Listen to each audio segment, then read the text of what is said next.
Hello friends, and welcome to The Hanged Man in the Moon. If this is your first time here, welcome. Thank you for coming. I'm pleased to meet you. If you've been here before, thank you for returning. I'm truly honored.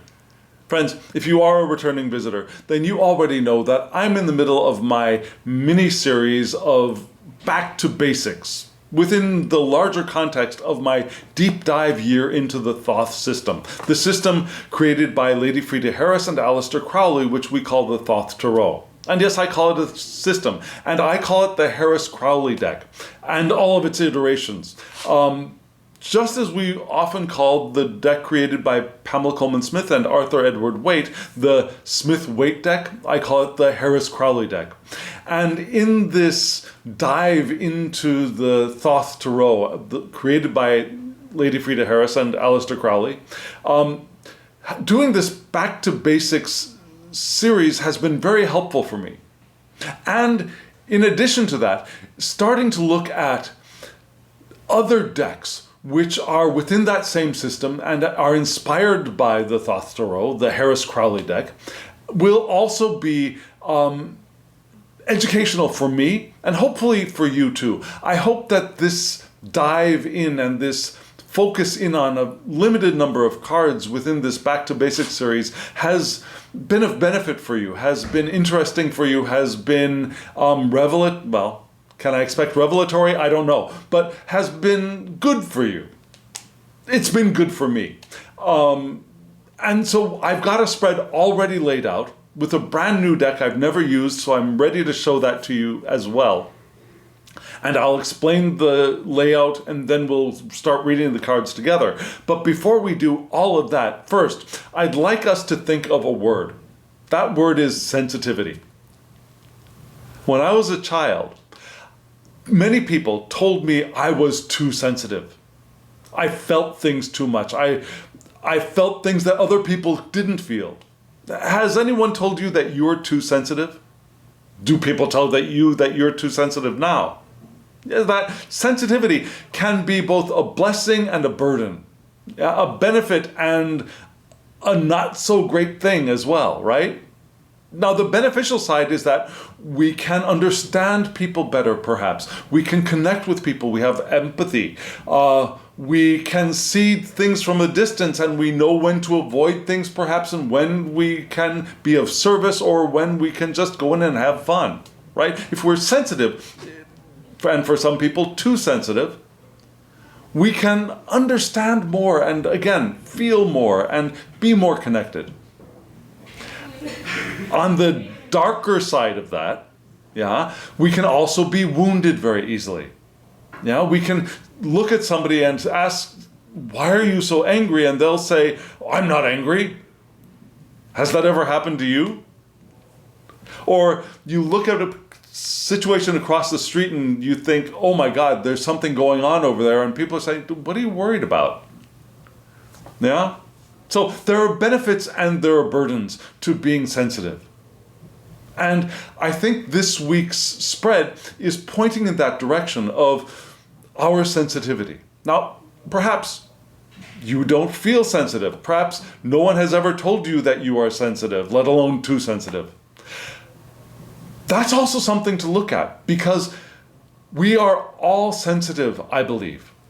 We all have those capacities within us, developed or undeveloped. Wild and random like they were for me, especially when I was a child, or honed and practiced and trained. A trained sensitivity is very powerful. Random, uncontrolled sensitivity can be painful for the carrier. Repressed sensitivity can block off a lot of information. So that's one thing to reflect upon. How is my sensitivity? It's there. It really is there. Just like we all have intuition, we all have the ability to think rationally, we all have the ability to feel, we all have the ability to sense the world around us. And those are the four ways of experiencing the world described by Jung, right? Carl Jung. We all have those capacities. We have the capacity to be both introverted and extroverted. It's just that we favor one over the other. One is more practiced, one is more used than the other. But it's all in here. Just as gender, whatever the heck that really is all in here as well, right? It's all here. We are a unity, a microcosm of the macrocosm. We have it all in here. So, this week's spread is going to be very interesting. And I think it is going to be connective, if that makes sense. So what am I going to do? I'm going to show you the cards. We'll talk about what cards they are and what they mean, why they are where they are. And then we'll go into reading the spread. Does that make sense? Okay, friends. So first, let me show you the whole spread all together. Here it is.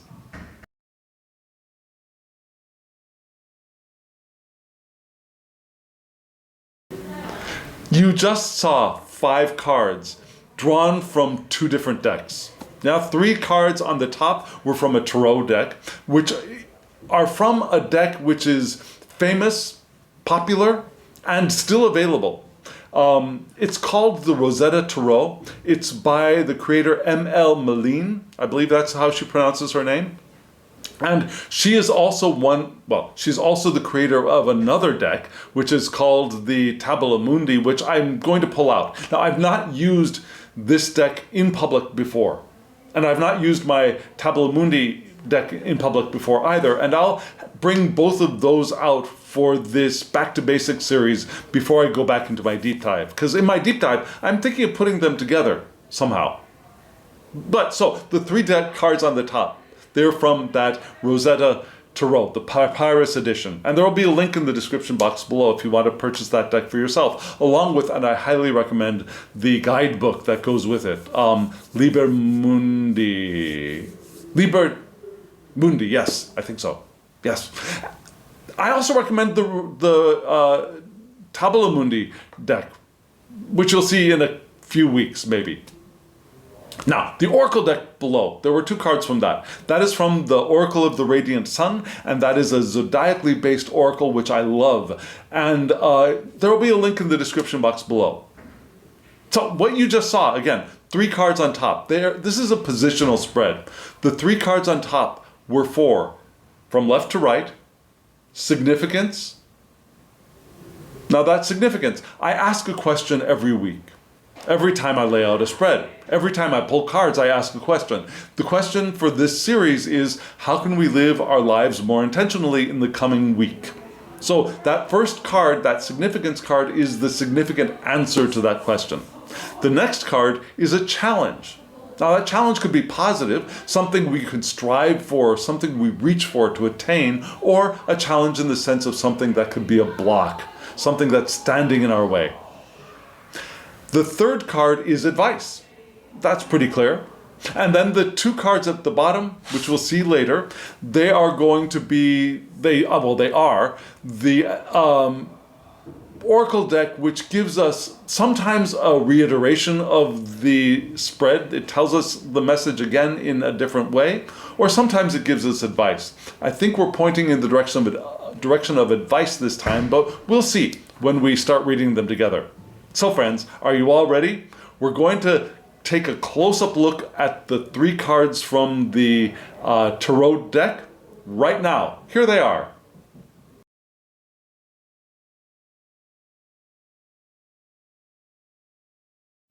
The 3 cards you saw, again, were from the Rosetta Tarot Papyrus edition. Now, did you notice the titles? Were you able to read the titles? If you were, you are a better human than I. So, one of the special characteristics of this deck is that the titles are in hieroglyphics. Now, don't worry, they give you a card which you can use to translate the hieroglyphics into Romanized letters. Yeah? So, just in case you do not read hieroglyphics and you can't see what the thing on the image is, there is that guide. There's also a guidebook. But some of them are easy, right? Now, Let me show you the first card. Now, this is what? This is the Three of Cups. It's a beautiful card. It's very, very similar to Pamela Coleman Smith's art, right? We've got the three cups. But instead of the three cups being all made out of pomegranate, which is the from the Harris-Crowley deck, we do have a pomegranate there. Do you see the pomegranate? Yeah, the pomegranate is there between the base and the cup part of the goblet. You know, that red circlet thing that kind of looks a little vaginal is the pomegranate. What else do we have on the... we also have wheat here, which I do not recall from the Harris-Crowley deck. We have wheat here in the Three of Cups, which is interesting. And we'll talk about that in just a little bit. But here at the bottom, that does not say Three of Cups. Yeah? So on the small cards in the minors for this deck in particular, yeah, the bottoms of the cards give the keywords that were created by Lady Frida Harris and Aleister Crowley.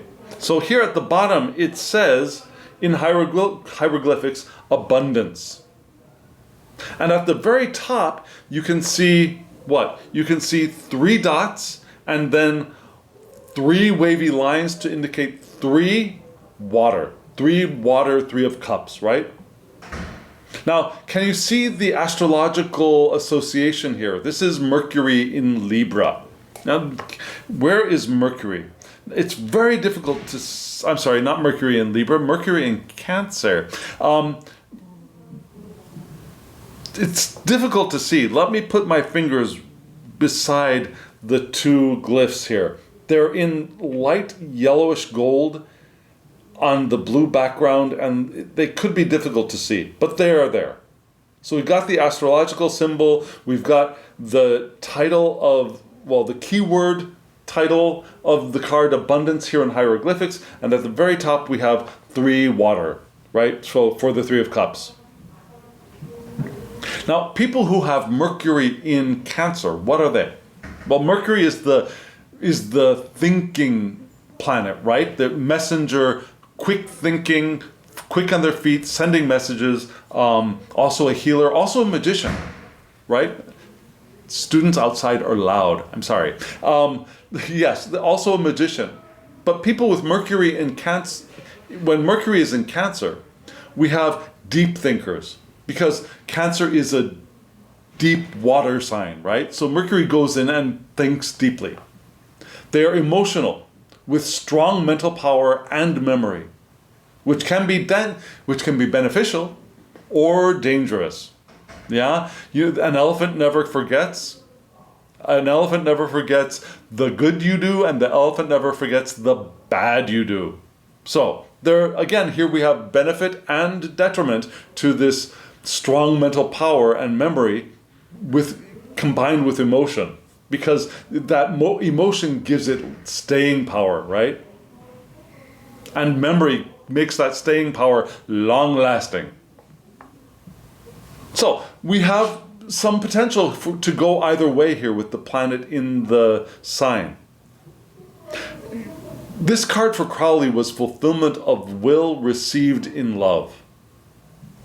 Because for Crowley, everything is love. Love under will. So this is the fulfillment of that will received in love. The potential to be lost in the underworld is also possible here. See the pomegranate. Yeah? Do you know the significance of pomegranates and the underworld? Now Persephone, the daughter of Demeter, gets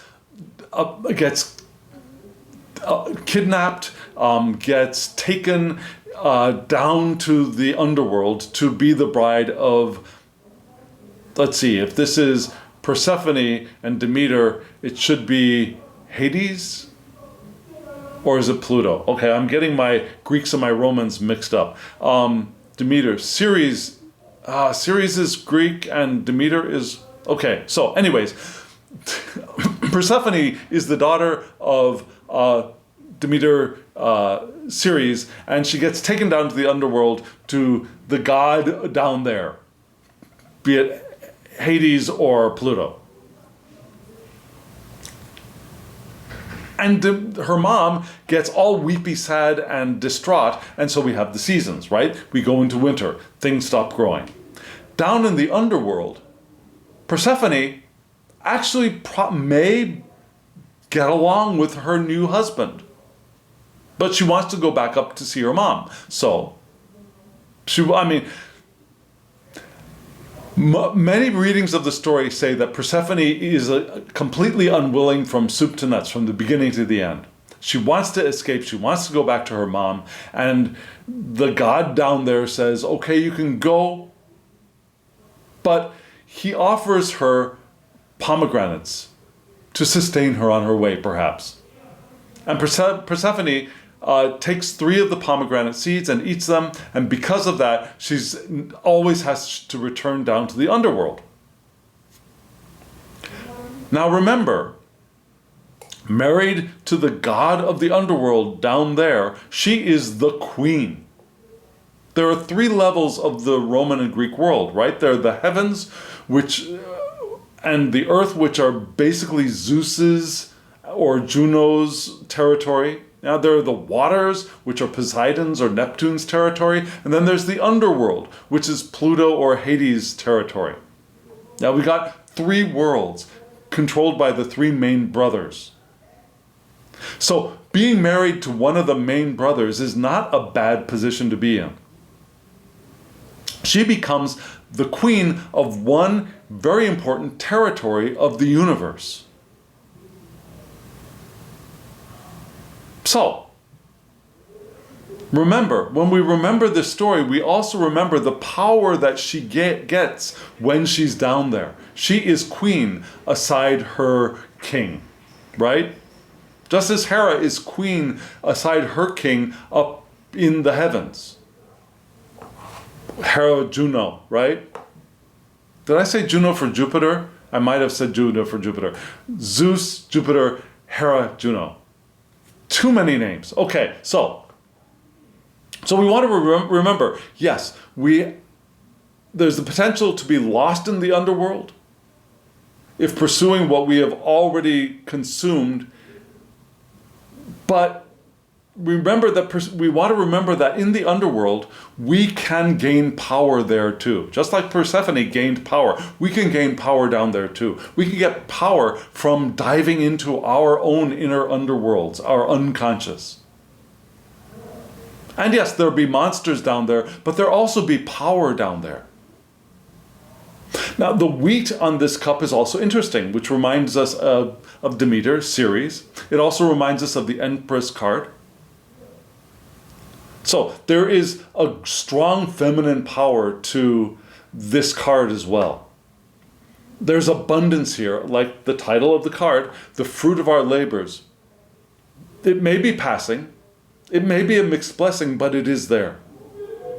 We have the possibility for joy and pleasure in love, plenitude, fertility, all of these blessings. But we have the caution of we don't want to get lost in them. We don't want to be chasing after those things which we have already experienced. Does that make sense to you? Have you ever had, okay, let's take it on a very basic day-to-day level. We have a wonderful party with our friends, which is wonderful. We enjoy it. We're there, we're experiencing community, we're experiencing fun times. Maybe if you're an alcohol drinker, you're enjoying the alcohol. You're enjoying the experience, and then the party is over. Now, there are some people who will enjoy the memory of the party. They'll go home, they'll sleep, they'll recuperate, and they'll be happy. There are some people, when the party is over, they keep chasing the party. Even though it's 3 o'clock in the morning and everybody is gone, they keep chasing the party, even though the party has finished. You know what I mean?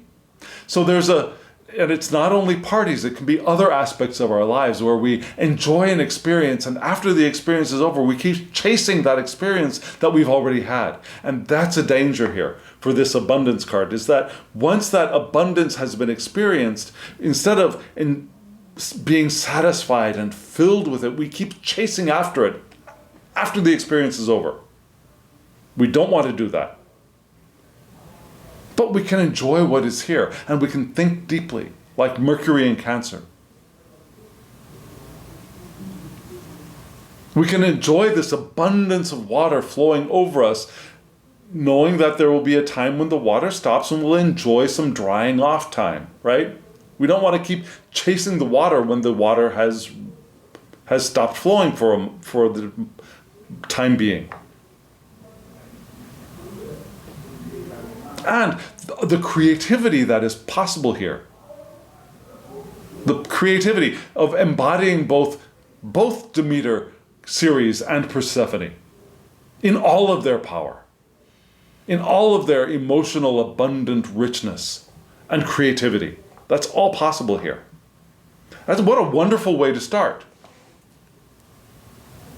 And the next card, which is the challenge card, is another water card, right? We got this wonderful Knight of Cups, I should say, the Knight of Cups. Do you see the peacock on the knight's head? Is that on his head? It is on his head. Yes, it is on his head. It's the helmet. What could be a helmet is actually a peacock with the peacock's tail feathers, all fanned out in bright glory. The knight is holding a goblet with a crab in it, which is interesting because this card is not associated with Cancer, which would have been cool, I think. Seeing this knight holding this cup up, I always think Cancer, but it's not Cancer. The Harris-Crowley deck also has the knight holding up a big old cup with a crab in it. But you can see on this knight, not in the Harris-Crowley deck, but on this knight, there's the glyph for the zodiacal sign on his chest. It's Pisces, which is the domicile of Jupiter, expansion, right? Wealth, good fortune. And being the Knight of Cups, this is fire of water, conflicting elements, ill-dignified elements, but here joined. And so we have mutable water's vital attributes entering our reading here, entering our natal charts here. Now the mutable water from Pisces, Jupiter in Pisces, is coming to help perhaps clean things up and get us moving on. Crowley associates all of the royals, all of the court cards with hexagrams, from the I Ching. And so this card is associated with hexagram 54, which is Gui Mei, which is thunder over lake. Thunder for fire, lake for water. Thunder over lake. Which is also called the marrying maiden. Interesting association for the Knight of Cups, which reminds us that all of us makes no difference what kind of body we're in, whether we're in male bodies, we're in female bodies, we're in trans bodies, we're in cis bodies, we're in intersex bodies, it doesn't matter. We have the masculine, we have the feminine, we have the unified gender, we have the non-gender, we have it all within us. So does this knight, I should say. I keep saying king because knights are kings in the other systems to me. Tarot de Marseille, the Smith-Waite. Those kings in the Harris-Crowley deck are knights, fire of water. And so the marrying maiden hexagram, fire is boiling up the water in that hexagram. There's an intensity, a dangerous intensity of energy, which could cause current plans or matters to turn unfavorable, move into unfavorable circumstances. There's a need for adaptability here, and a caution from burning up all the water. Now, when Crowley looks at this deck, he says that there's a risk to both action and passivity. Now, doing something could be risky, not doing something could be risky. So we need to weigh which direction we're going to go. Are we going to act and take the chances of action, or are we going to take the chances of not doing anything? However, there is a spark of inspiration here and receptivity to divine will. Now, Jupiter in Pisces, that open water, we're open to receiving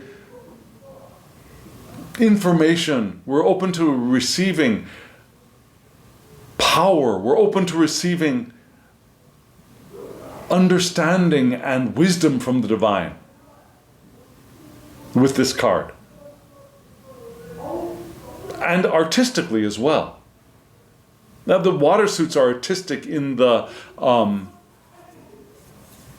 watery arts sense, rather than the like chiseling thing. I don't know. When I think of wands, I think of artistic passion. In the cups, I think of artistic emotion, poetry, music, those kinds of watery arts, as opposed to the more fiery, passionate arts of perhaps performance, maybe, or painting, sculpting, that kind of stuff. Yeah? So we have artistic inspiration and receptivity to the divine will, knowledge, wisdom, all of that. And if that spark is not nurtured, it will lose energy. We will lose heart if we don't nurture that. So we have the challenge of reaching towards, opening up to and nurturing the inspiration and the divine spiritual wisdom, power, energy that we have the potential of receiving here. So there could be a creative situation. And that creative situation doesn't necessarily limit itself to painting, singing, that kind of clearly artistic work. It could be cooking, like I say. It could be creating a project at home. It could be creating children in the bedroom. It could be creating anything. Yeah? There's a creative situation here. And that energy we have is slowly breaking down a stuck situation with this this Knight of Cups. But again, we want to be careful of that fire burning up all of the water. We want a good balance here between fire and water. Doing the alchemy of creativity here with the Knight of Cups. That is what we're reaching towards, with a couple of caveats of being careful. There's a risk to action, there's a risk to non-action, there's a risk to too much fire, too much passion. There's a risk to not nurturing and nourishing that spark that we can receive. So we start off with our abundance, right? We start off with experiencing the fullness and the fulfillment of will under love, with the bounty that is present here, and are the potential to gaining our creative power with the Empress and the wheat, and our inner unconscious power with Persephone in the underworld through the pomegranate. And as we are open to that, we are open to the divine spark, we're open to inspiration, and we're open to breaking down those things which have, dissolving those things which have perhaps been standing in our way, with all of this water in Pisces and the fire, keeping it in balance, being very clear about when we act and when we do not, and being deliberate in those choices. And that leads us into what? That leads us into this interesting card of fire. Now we had 2 cups of water, the 3 of Cups and the Knight of Cups. Now the Knight of Cups binds water and fire.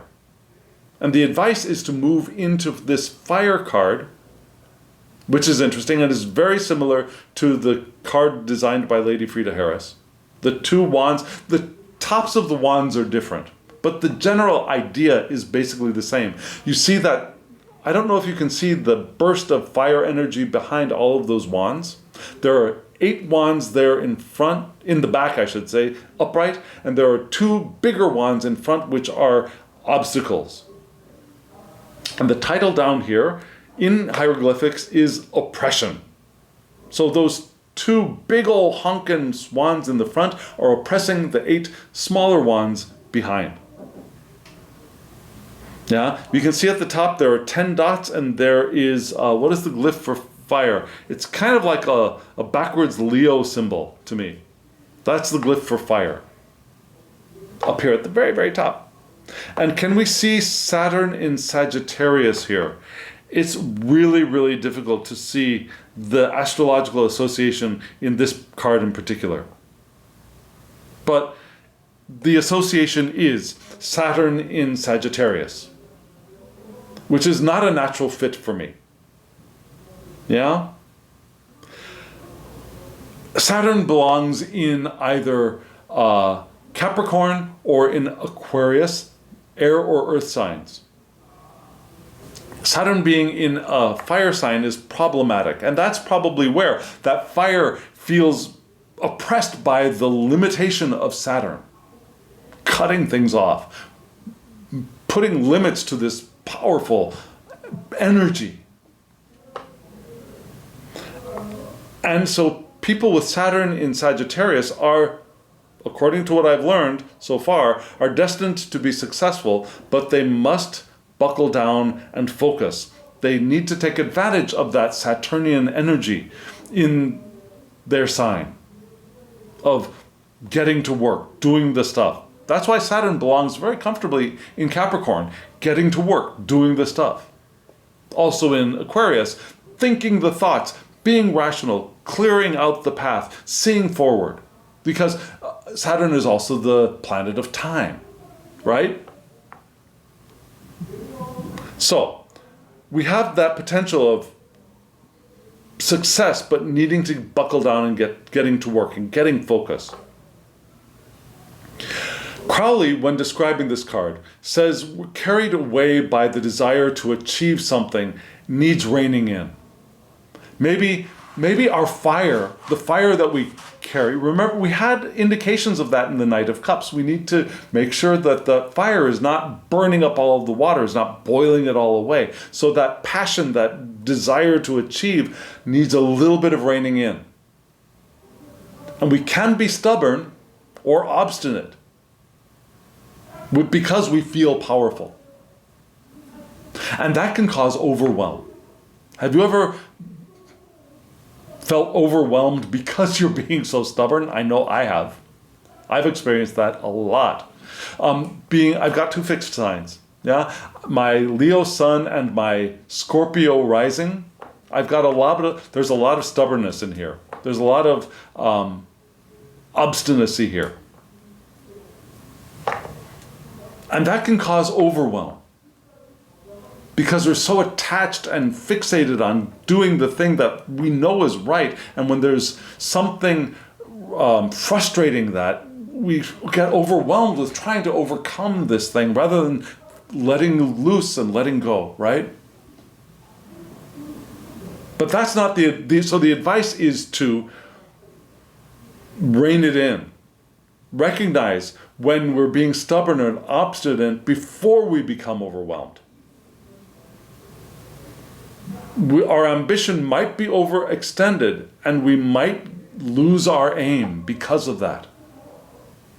So again, rein it in is the suggestion. Rein in the fire a little bit, not get rid of it, not blame yourself for it, not criticize yourself for it. Just pull it in a little bit and relax, right? It's a call to return to the source of the ace of fire. Go back to the beginning. Because often the oppression that we feel is internal oppression rather than external. And sometimes that oppression we feel is because of what? Because the wand, which started off fiery and excited in the ace, has conquered and done its work too well, according to Crowley. And it didn't know when to stop. It's like you've succeeded, you've accomplished the thing, you may have even gotten the reward for the thing, and you still keep on going. Yeah? pull it back, sit back and enjoy. Remember, we can do the work of the Three of Cups, of enjoyment, of feeling the abundance of what we've achieved so far. Knowing it's not the end, but knowing we don't have to push forward. We want to rein it in. That's the advice.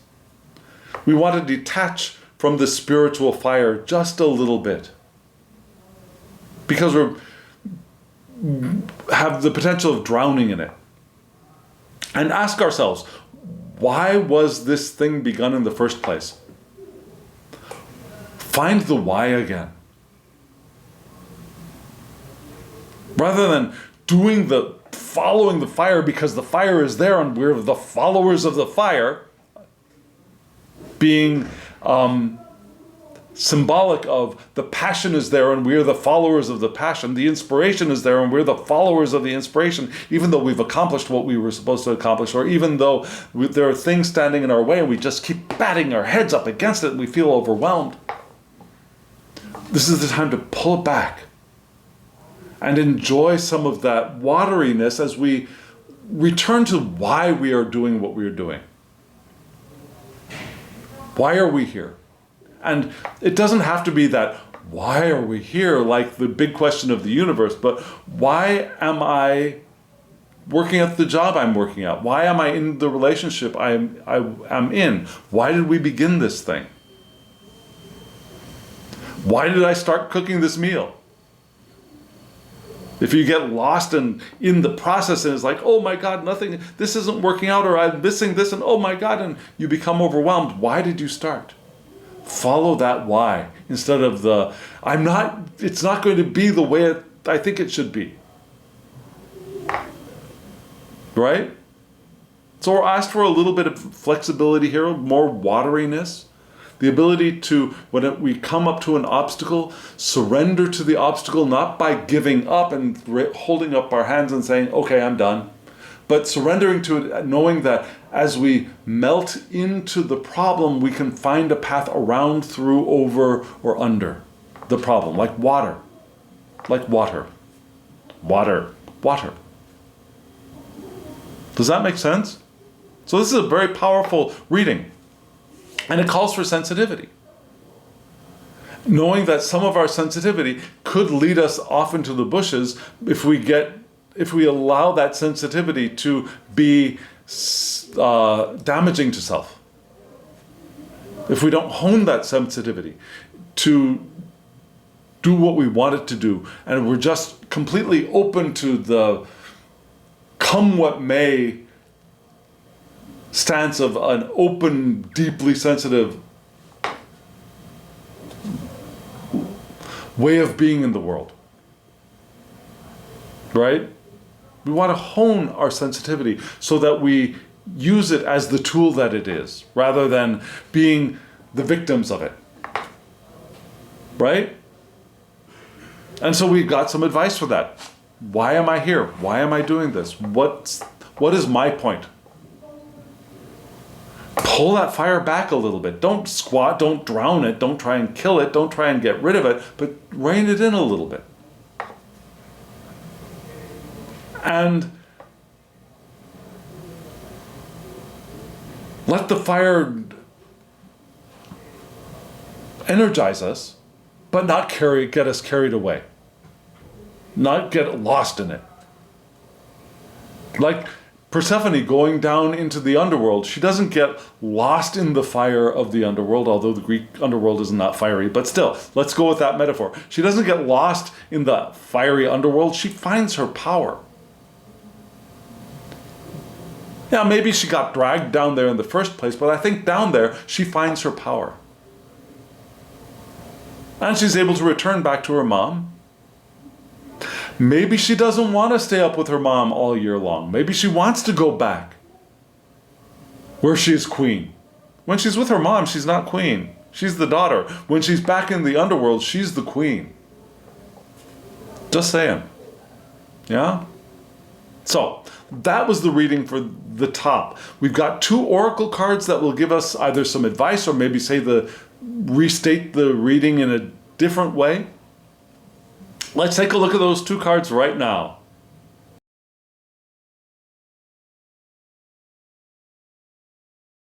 The two cards you saw from left to right were empathy, interesting, right? And romance, something I'm interested in. Let's start off with the empathy card. It's a cute card. I'm sorry, that's the romance card. Let's start off with the empathy card. It's a cute card. You see, you can see that this is the moon in Pisces, right? The moon in Pisces. And remember, we had Pisces up top. The Knight of Cups is Pisces. So we've got Pisces emphasized. And so the Pisces from on top and the Pisces from here below strengthens those two cards. Strengthens the ideas and the meanings of those two cards. So the Knight of Cups being the challenge is emphasized. We want to be Knight of Cupsy. We also want to be empathetic, which is the title of this card, empathy. And the picture on top, you see a child petting a dog in the countryside, enjoying being together. There's a golden bird, which is spirit, linked to the material. I should say, just a moment. Okay, so the bird is spirit linked to the material, and the ear is openness to call for help. So we got the spirit, we have spirit here, integrated in the material realm, and open to hearing calls for help, which is what empathy really is, right? And enjoy that empathy can help us to connect with other, like the child petting the dog in the countryside. Now, the creator of this deck points to the moon in Pisces, and by the way, my moon is in Pisces. Just saying. So, moon in Pisces being a super sensitive nature, which is where I got the idea for the title for this this video. Yeah, the benefit and burden of sensitivity. Now we have this super sensitive nature, psychic sponge, easily hurt, but emotionally resilient. Because if we are super sensitive, sink or swim, baby, right? We have to become emotionally resilient, or else we're going to be dragged off into an asylum because we can't take it anymore. Yeah, so that sensitivity is the spur to our creating emotional resilience. We need help to express our feelings sometimes. We feel a lot of stuff and we're resilient. And we can often express the feelings that we are receiving. For example, are you upset? Or why do you look so angry? Oh, what did something happen? You look so happy. Are you expecting something today? You dressed up so nice. Yeah. They're good. Sometimes it's good, sometimes it's uncomfortable. But we can often express what we're receiving from others better than we can express how we're actually feeling ourselves. Because we're receiving so much, and if we haven't honed our sensitivity, we might be feeling and receiving so much that our own reactions, our personal feelings can get not overwhelmed so much as hidden amongst the rest of the trees. Like one sprout in the middle of a forest of trees can sometimes not get much attention because there's so much else going on, right? So sometimes we need help at expressing our feelings. And there might be a deep underlying shyness. I know I feel that. You might not believe me, but that's because here I'm alone in my room with a camera talking to you, rather than in a room full of hundreds of you looking at me and asking me what I feel. So there is a little bit of shyness here too, which I honed my way through when I was an actor. Yeah, being an actor helped me develop the skills to maneuver around and to navigate my own shyness, my own what is it called? Introversion. So, there's also a hidden mystery here. Powerful dreams or premonitions are possible. But we want to avoid escapism. Yeah? We can tap into the public mood to our advantage with this sensitivity card. But we want to avoid escapism because sometimes tapping into the public mood can be really uncomfortable. We want to escape and run away. We want to avoid that now, here, for this reading. We want to try and keep as connected as we can without being overwhelmed. We want to find ways to express ourselves. And if we can find people who can help us do that, even better. And recognize our sensitivity. And that we can get hurt, but we can also be resilient, right? Remembering our own resilience will help. And the next card, in conjunction with that previous card, is wonderful. This is the romance card. Remember, we were looking for somebody who will help us express our emotions. Well, maybe that could be a romantic partnership. Yoo-hoo! And the romance card has Venus in Taurus, right? Yes, Venus in Taurus, which is a natural match. This is the first decade of Taurus for me.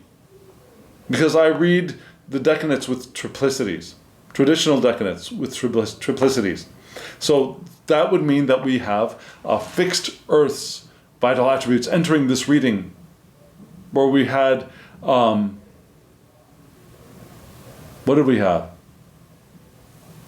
We have mutable water with the King of Cups. Here we have fixed Earth, giving us a little bit of grounding, right?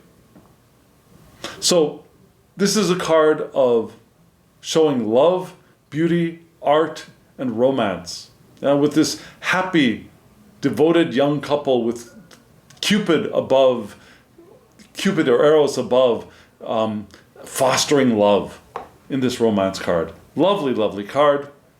Heteronormative, yes, but a lovely card nonetheless. So, Venus in Taurus, beautiful, pleasurable things in life. Lasting affections are possible here.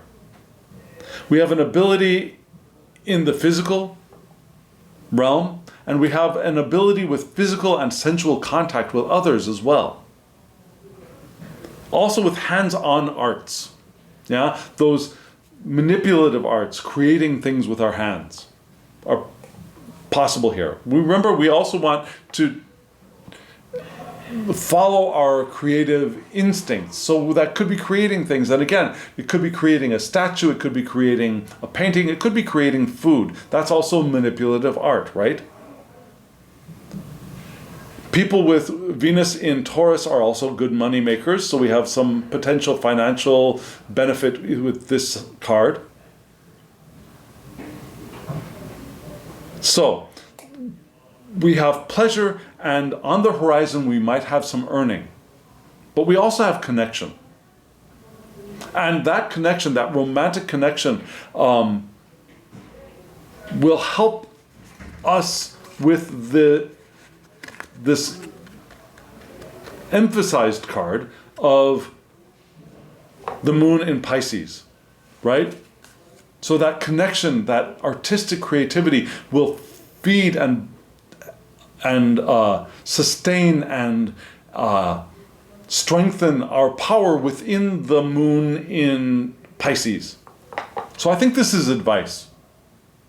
That's why I think this is advice. We recognize our sensitivity. That sensitivity can be beneficial for us. It will connect us with each other.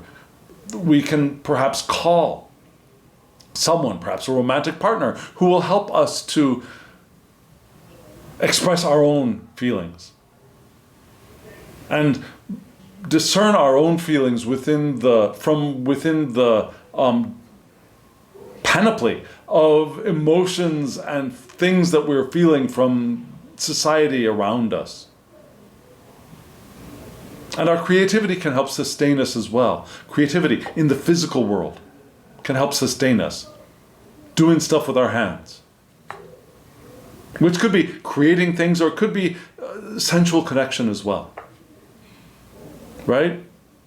So that's the advice, I think, to do those things. And then we'll be able to rein in our fire so we don't get carried away. We can avoid the oppression. But it's possible. We can reflect on why am I here? Why am I doing this? Maybe that other person can help us in that discernment. So there is a benefit and there's a burden to sensitivity, but we can compensate for that burden and enjoy the benefit if we can follow along with this reading, I believe. Don't you? Do you agree? If you do agree, let me know in the comments below. If you do not agree, let me know in the comments below. I'd love to hear what your take on this small reading is. I really would love to hear from you. And I appreciate those who do reach out and leave comments. It gives me strength.